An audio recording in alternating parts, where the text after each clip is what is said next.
Hi guys! I'm back. Nagbabalik, Miss Jennifer. So dati ang pangalan ko is Miss Jennifer Loves Mikay, but I changed it now into Miss Jennifer. Ito na nga, medyo natagalan akong nag-vlog kasi busy ang aking life, busy ako sa aking work, busy ako sa pagiging ina, at busy ako sa pagiging partner. Well, I have a boyfriend, but we are in a long distance relationship. So, busy pa rin ang lola kasi FaceTime dito, video call dito, message dito. So, busy talaga ako. So, pasensya na kayo. It's been a long time since I made a vlog about the visa. Kung natatandaan nyo, I made a vlog nung kumuha ako ng Turkish visa last year. So, maraming nakapanood nun, maraming nag-message kung ano mga kailangan, ganito, ganyan. So, na-appreciate ko yon. Thank you for watching. And ngayon naman, ang topic natin is how to get a Schengen visa. Kung ikaw ay pupunta ng Europe, so ito yung mga dapat nyong gawin, steps by step, and mga documents na kailangan mong isubmit. So, manood ka na lang. So, ang dami niyang requirements na kailangang isubmit. Ang daming papeles, ang daming documents, time, of course, preparation, and everything. So, I have to go to Germany this coming winter break with my daughter. And I have a sponsor. I have a German sponsor, which is my AFAM, my boyfriend. Kaya ako pupunta doon is mag-spend kami ng birthday ng aking anak. And mag-i-spend ng Christmas and New Year. Okay guys, dahil tatlo ang taong umiikot sa pag-a-apply ng Schengen visa, so ito yung mga kailangan na documents na kailangan nyo i-provide. First, for myself. Pangalawa, sa anak ko. Pangatlo, doon sa mag-i-sponsor sa akin na taga Germany. I'm a single mom here living in Dubai. Single mom nga ako, diba? So, dahil single mom ako, walang father's name doon sa pangalan or sa documents ng aking anak, which is under siya sa aking pangalan. So, medyo complicated, diba? So, kung ikaw ay single mom at may jowa kang AFAM na nasa Europe, medyo makaka-relate ka dito. So, panoodin mo lang kung paano. Medyo mahaba, pero I will tell you, it's all worth it. Okay? So, alright guys. So, umpisahan natin ngayon sa akin kung ano yung mga documents na kailangan ko isubmit as a tourist or visa. Kahit na may sponsor ako, kailangan ko pa din itong i-provide para meron akong strong ties para mabigyan nila ako ng visa. So, ganito mga dapat yung gawin at ibigay, okay? So, first, kuha kayo ng application form online kung ikaw ay mag-apply Italy, France, Germany, Switzerland, or whatsoever na part ng Europe. So, kuha ka lang na application form through VFS. Yan, magbibigay sila dyan or online.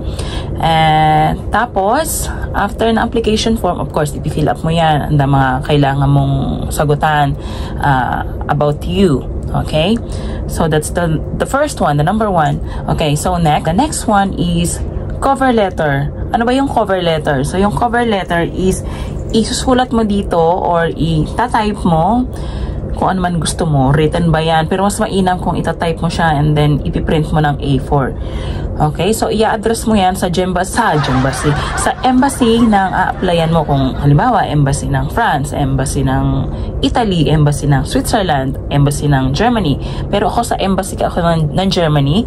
So, in-address ko kung saan ako nag-apply na VFS. So, halimbawa, kung apply ko is Abu Dhabi. So, to Embassy of Germany. Then, sa lagyan mo doon sa ilalim, Abu Dhabi. Or if you are in Dubai, if you're in Philippines, or whatsoever. Okay? So, i-address mo kung saang VFS ka kukuha. Okay? So, ilalagay mo doon sa cover letter mo kung ano yung mga gagawin mo, kung sino ka, papakilala mo anong gagawin mo dun sa bansa na pupuntahan mo, i-explain mo lahat. Okay? In English or kung anong language man nung applyan mong bansa. Kung Germany. Pero prepared natin is English kasi dun sa embassy, maiintindihan talaga nila, which is marunong naman siguro sila mag-English, right? Okay. So, yan. Cover letter. maghanap kayo ng mga templates na pwedeng makatulong sa inyo, or kaya magtanong-tanong kayo, lapit kayo sa agency, manghingi kayo ng mga templates. Kung halimbawa, kung pupunta kayo doon ng Christmas, okay, sabihin nyo na we're going to spend Christmas in there, or I'm going to visit my boyfriend. You have to explain everything para much better. So I think for me, cover letter is very, very important kasi naisulat ko dun lahat ng maayos. Okay? So, importante yan, cover letter. Alright. So, first, application form through online, and then cover letter. After cover letter is your personal passport. Your real personal passport. Okay? After that, you need a biometric picture or photo na kuhan mo yan, yung photo na yan doon sa VFS. Huwag ka magpapapicture sa labas kasi hindi safe. 2 beses ko nang ginawa yan, pero doon pa rin ako pinicturan kaysa tanggapin nila yung picture ko kasi minsan nagkakaroon ng problema. So much better, doon ka magpapicture sa VFS once na nagwe-wait ka ng number mo. Okay? Good tip yan. Pero kung ikaw, bahala ka, magpa-picture ka doon. Pag tinanggap, pag okay, it's okay. Kung hindi naman, sasabihin sa inyo ng agent doon sa VFS na magpa-picture po kayo ng bago. So, okay? So, application form, cover letter, passport, biometric photo, na ang size is 3.5 by 4.5 cm. Okay? Pang Schengen visa lang yan. Schengen? Basta Schengen. Kasi Jennifer pangalan ko, so Schengen. Kayo nang bahalang mag-adjust, okay? So, after ng passport, ika-4 o ika-5, yung copies ng passport nyo, yan. Siyempre, kung may real passport kayo, kailangan nyo ng copy. So, mag-provide kayo ng tiga-tigalawa. Better yan, tiga-tigalawa. 2 copies ng passport. And then, after that, yung copy ng residency nyo dito sa UAE, kung ikaw nasa Dubai, kung ikaw nasa Abu Dhabi, or kung ikaw naman nasa Pilipinas, yung mga ID nyo na talagang valid. Okay? So, residency dito sa Dubai, kasi I'm doing this. If you are in Dubai, maybe you can get the idea na ito napanoodin nyo yung aking video. Right. So, copies ng passport, copies ng visa nyo dito sa UAE. Makukuha nyo yung copy ng visa nyo sa UAE ICP. Meron doon if you have application. And then, copy ng Emirates ID nyo, back and forth. Back to back. Ano ba yan? Nahilo na ako. Okay, so back to back. Copy ng Emirates ID. Okay, so after that is yung travel insurance nyo. So, kukuha kayo online yan. Kung kayo ay mag-a-apply good for 10 days, 15 days, kumuha kayo sa mga travel agency, or you can have through online. Kukuha kayo ng 15 days kung ilang araw yung i-apply nyo na visa.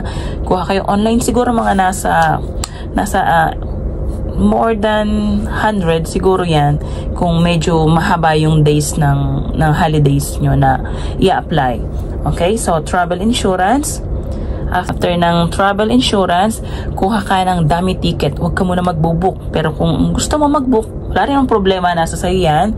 Kung confident ka na makakakuha ka ng Schengen visa, so kuha ka ng flight ticket or dummy ticket. It's up to you. Kung meron kang airlines na medyo mura na makukuha or mahuhold mo hanggang sa ma-approve yung application mo. So, yan. Flight ticket. After that, from your company naman, kung ikaw ay nagtatrabaho dito sa UAE, kuha ka ng mga documents from your company, which is NOC, yung no objection certificate na pinapayagan kanila na mag-travel at hindi sila nag-object doon. Okay? And then after that, salary certificate as well. It's very important. Yan, kuha ka ng copy ng salary certificate from your company. Or di kaya is mga Filipino payslip. Okay, payslip. kuha ng 6-month copies ng payslip mo kung ikaw ay nagtatrabaho. So kung ikaw ay naman nasa Pilipinas at wala kang trabaho, ay wala akong idea sa Pilipinas kasi nandito ako sa UAE. So ito yung aking mga na-submit. Siguro kung ikaw ay nasa Pilipinas, kung may trabaho ka doon, okay, from your company, kung wala naman, yung mga business mo or whatsoever, yung mga title ng lupa nyo. Sa akin kasi meron akong lupa sa Pasulang eh. Jeez. Okay. So ayan. So NOC, salary certificate, payslip, tapos bank statement, it's very important. 6 months copy. Okay? 6 months. Siguro for me, hindi sa akin importante kung magkano yung laman nun. So, siguro dahil sa buwan-buwan na ako yung nagwo-work, may pumapasok naman. And then, hindi kayo maniniwala. May times na makikita mo doon sa aking bank statement na nag-zero. Zero yung account ko kasi nga umuwi ako ng Pilipinas ng 2 months talagang. Pag alam mo, pag nasa Pilipinas ka, sa Eid, ubos na ubos. So yun, so bumalik ako ng Dubai. After that nag-zero talaga ako, talagang ginamit ko lahat. After that pumasok ako, then sahod ulit. So doon sa record na ipinasa ko, may zero balance yun. Ay! So kung hindi kayo maniniwala, ang laman ng aking bank statement nung ako ay nag-submit is nasa 20,000 dirhams, something like that. Okay? 20,000 dirhams. Siguro sa Pilipinas yun, nasa 300,000, something like that, or 200,000. Okay, that's for my part. Okay? Kahit na may sponsor ako, pin-provide ko pa rin yun just in case. So, ulitin ko ulit. Number 1, application form. Number 2, cover letter. Number 3, passport.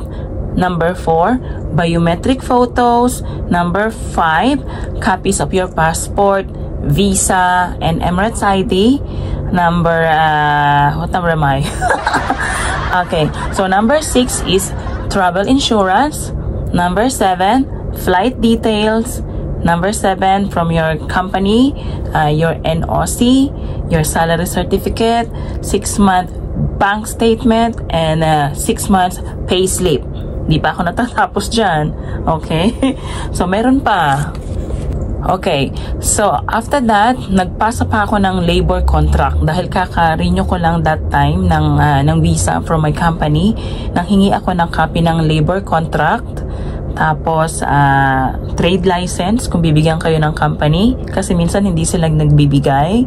And then, dahil sa school nga ako nagwo-work, marami kaming holidays.